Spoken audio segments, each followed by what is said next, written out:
It was the dead of winter in Alaska, and the wind howled like something angry. I had just turned 32 and decided to take a solo trip to test my limits, to prove I was stronger than the world around me. I've always been the kind of guy who sought out the dangerous and the unknown, and Alaska, isolated, cold, vast, seemed like the perfect place to put myself to the test.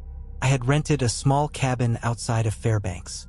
It was a place the locals often warned people against, telling me it was too remote, too quiet. The kind of place where things went missing and the dark felt different. But I wasn't afraid. Not yet. The first few days were peaceful. I would wake up in the morning to a beautiful blanket of snow, so untouched that it looked as if the world was still being created. I spent my days hiking in the snow-covered wilderness, marveling at how the silence was so thick it almost felt like the air itself was holding its breath. Then, one evening, something changed. I was sitting by the fire when I heard the unmistakable sound of something moving outside, slow and deliberate, like it was circling the cabin. At first, I thought it was a bear or a moose. Alaska's wildlife is unpredictable, but the sound was wrong. It was too light, too human. I walked over to the window and peered out, but the night was so black I couldn't see anything beyond the porch light. There was no one there, but I had the unnerving feeling that I wasn't alone. It was then that I heard a whisper, soft but clear, just outside the cabin door. "Help me." It was a woman's voice. I froze, my heart pounding in my chest. I had been alone up here for days, and the thought of anyone being out there in the cold, especially someone who was asking for help, was unsettling. I grabbed a flashlight, told myself it was probably someone stranded, and threw on my boots and coat. When I opened the door, the freezing air hit me like a slap, and the flashlight beam cut through the darkness. There was nothing but snow in front of me. No footprints, no signs of anyone. Just the howling wind and a silence that felt even more oppressive now that I was standing in it. But then, just at the edge of the beam, I saw it. A figure, thin, shrouded in shadows, standing at the tree line. It was a woman, barely visible, her back to me, her head tilted slightly to the side like she was listening for something. "Hey!" I shouted, stepping forward. "Are you okay?" She didn't move, didn't even acknowledge me. My instincts told me something was wrong, but I couldn't look away. The air around me was dead still, unnaturally so, like everything in the forest was holding its breath. I took another step. Suddenly, the figure whipped around, and I saw her face. It was pale, gaunt, unnaturally so, and her eyes were wide, too wide, like something inhuman stared back at me. Her mouth opened, but no sound came out. Then, she smiled. It wasn't a smile. It was a grotesque grin that stretched unnaturally wide, as if her face itself was pulling apart at the seams. I stumbled backward, my breath coming in short, ragged bursts. The last thing I saw before the flashlight went out was her reaching out toward me. And then, nothing. I woke up inside the cabin. My head was pounding, and I could hear the wind still howling outside. Had it been a dream? Had I imagined it?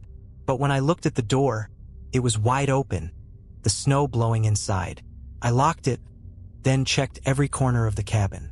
The fire had gone out, and the air inside felt cold, even colder than it should have been.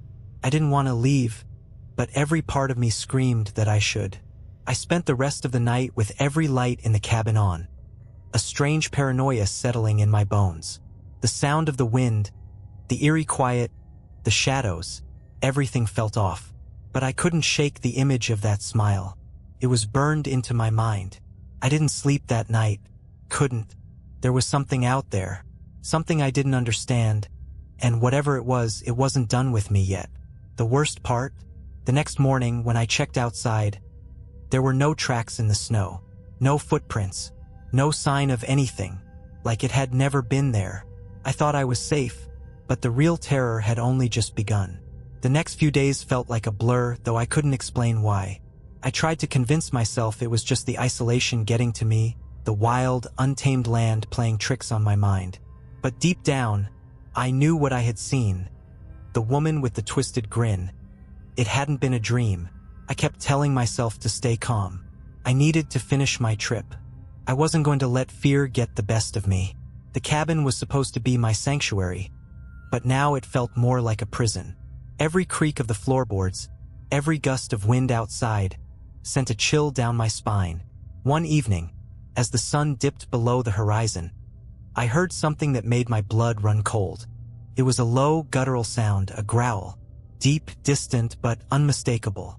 It came from the direction of the woods, just past the tree line. I froze. It wasn't a bear. No, this was different, too human. It was the kind of noise that felt like it belonged to something ancient, something that shouldn't be here.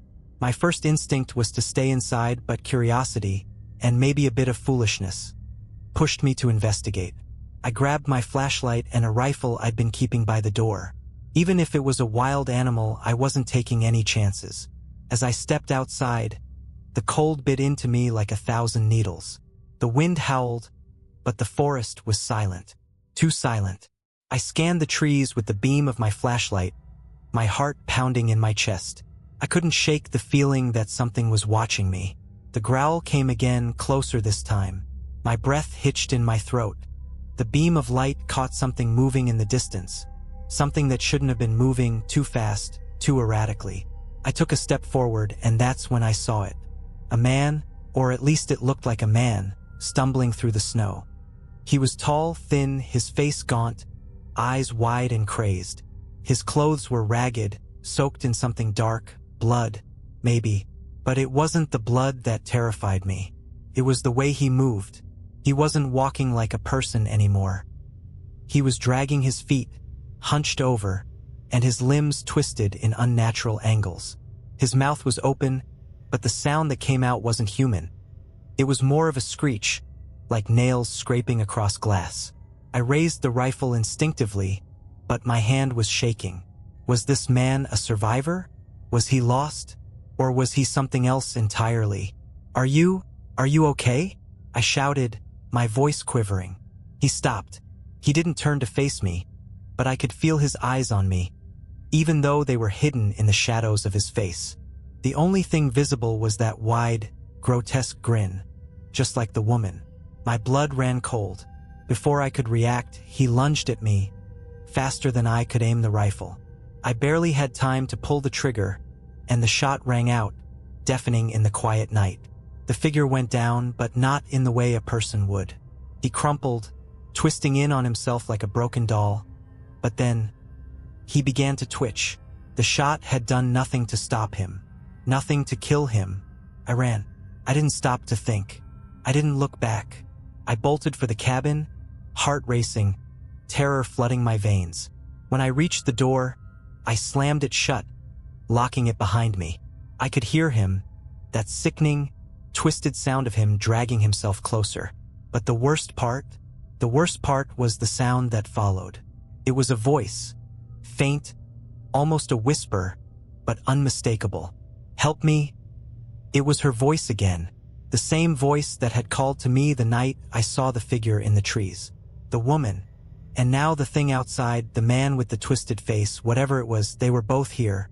They weren't just haunting me, they were hunting me. I didn't know how long I sat in the dark, waiting. The wind howled outside, and the world felt like it was closing in on me. I could hear scraping sounds against the door, low and soft, like fingers dragging across wood. But when I dared to look, nothing was there. I don't know how long I stayed in that cabin. Hours? Days? Felt like time didn't matter anymore. When I finally gathered enough courage to leave, the woods were silent again. The man, the woman, whatever they were gone. But I could still feel their presence, lingering in the air, watching, waiting. I don't know if it's over. I don't know if I'll ever be able to leave that place behind me. But I do know one thing. They aren't gone. And they never will be. I should have left. I should have packed up and gotten the hell out of there the moment I felt something was wrong. But I didn't. I stayed. For some stupid reason, I convinced myself I could finish what I had come to do, that I could shake off whatever was haunting me, as if it was all just my mind playing tricks. But no, it wasn't my mind. It was real, and it was still out there. The moment I stepped outside that cabin, the hairs on the back of my neck stood up. The air felt wrong. The snow was still pristine, untouched by any tracks. It was like the world had frozen, not just physically but everything, including time itself. I tried to convince myself to get back in the truck, to just drive away and never look back. But I didn't. I turned toward the forest. The very forest I had been warned about. The forest that seemed to call to me, like it was waiting for me to step back into it. I don't know why I thought I could handle it. I walked into the trees, the cold pressing against my face like icy needles. The deeper I went, the quieter it got. The wind died down, and the world seemed to be holding its breath once more. That's when I saw it. A shadow. At first, I thought it was just another trick of the light, maybe a trick of the mind, but it was moving. It was too deliberate. It wasn't just the wind stirring the branches or some animal lurking. It was a shape, tall, thin, and moving like it belonged to something otherworldly. I wasn't alone. I froze. The shadow came closer, its outline becoming more defined. I could see it now, just enough to know it wasn't human. The way it moved, the unnatural jerks in its limbs, the empty darkness where its face should have been, the chilling whisper of something like a laugh that scraped at the edges of my sanity. I turned to run, but the world around me seemed to shift, the trees twisting and bending in ways that defied nature. The ground beneath me felt unstable, as though I were walking on a surface that was barely real. Then I heard it. A voice. "Why are you running?" It was the woman's voice again, but this time, it didn't sound like it was coming from just one direction. It was everywhere. Inside my head, in the trees, behind me, beside me. It was the air itself speaking, mocking me. I whipped around, shining the flashlight in every direction. But there was nothing but shadows stretching far beyond the beam. "Why are you running?" she repeated. "You can't escape." Suddenly, there was a noise. Something heavy, something dragging across the snow behind me. I turned just in time to see a figure emerge from the darkness. A man, tall and twisted, moving in that same unnatural way. His face was more grotesque than before, the skin almost translucent, stretched over a skull that seemed to smile at me from the wrong angles. He didn't walk. He crawled.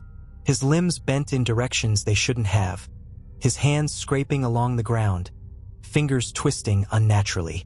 And then I heard it, the sound that would haunt me forever, the scraping of bones on snow. "Help me," the voice whispered again, but it was different now. It was a mockery.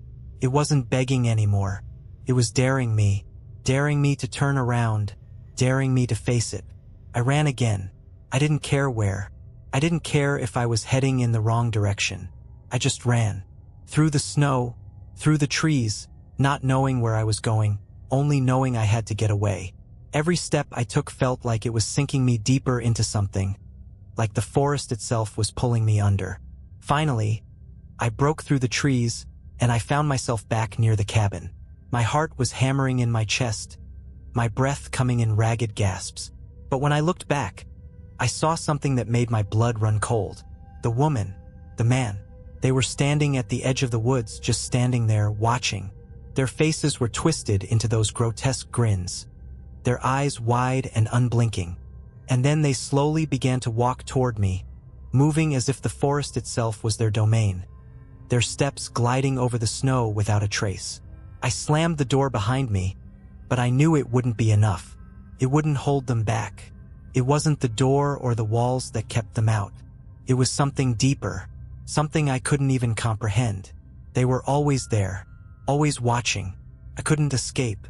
I don't know how long I've been trapped here in this cabin. Days? Weeks? Months? Time no longer feels real. The silence outside is unbearable. But every time I step into the snow, they're there, watching, waiting. If you're reading this, stay away from Alaska. If you find yourself alone in the wilderness, just know, the forest is alive, and it's waiting. Don't make the same mistake I did. I wish I could tell you that I'm safe now, that I've found peace, that whatever this thing is, I've outrun it. But the truth is, I don't think I ever will. You see, something happened after that last night. I don't know how to explain it, but I felt different. I woke up, yes, but I didn't wake up alone. The shadows, they were with me, inside my head, inside my soul. They whisper to me now, not just at night, but all the time. And no matter where I go, they follow. I thought it was a dream, just another part of the nightmare. But I knew the moment I stepped outside. The world felt colder, darker. The sun didn't shine the way it used to. The shadows stretched unnaturally long, like the world itself was being twisted by them. The people around me don't see it. They don't feel it. But I do. I can feel their eyes on me. I can feel the presence of something terrible, something ancient, lurking just beyond the veil of the physical world. Sometimes, I hear the whispers, soft at first, almost imperceptible. And then they grow louder, more insistent, until I can't tell where the voice ends and my own thoughts begin. I tried to go back to the place I thought was home, but it wasn't home anymore. The place I had left behind in Alaska, it felt empty, as if everything was a facade, as though the walls themselves had been hollowed out by the darkness. And that's when I realized, I'm not running anymore. I'm not hiding. I am one of them now. I don't know when it happened, whether it was that first night in the cabin or after the shadows entered my mind, but I feel it in my bones now, in the coldness that has settled inside me, the way I can no longer trust my own reflection, the way my thoughts are no longer my own. I've become part of the thing I feared. They're inside me, and I'll never escape. I've been sitting here for hours, staring at the screen, wondering if I should even write this down, wondering if anyone will believe me. But I can't stop myself. The whispers are louder now, more urgent. They're in my head, in my thoughts, in my bones. And they're not going away. I've stopped trying to run. There's no point anymore. I can feel the darkness settling into my very soul, and I know deep down that it's too late for me.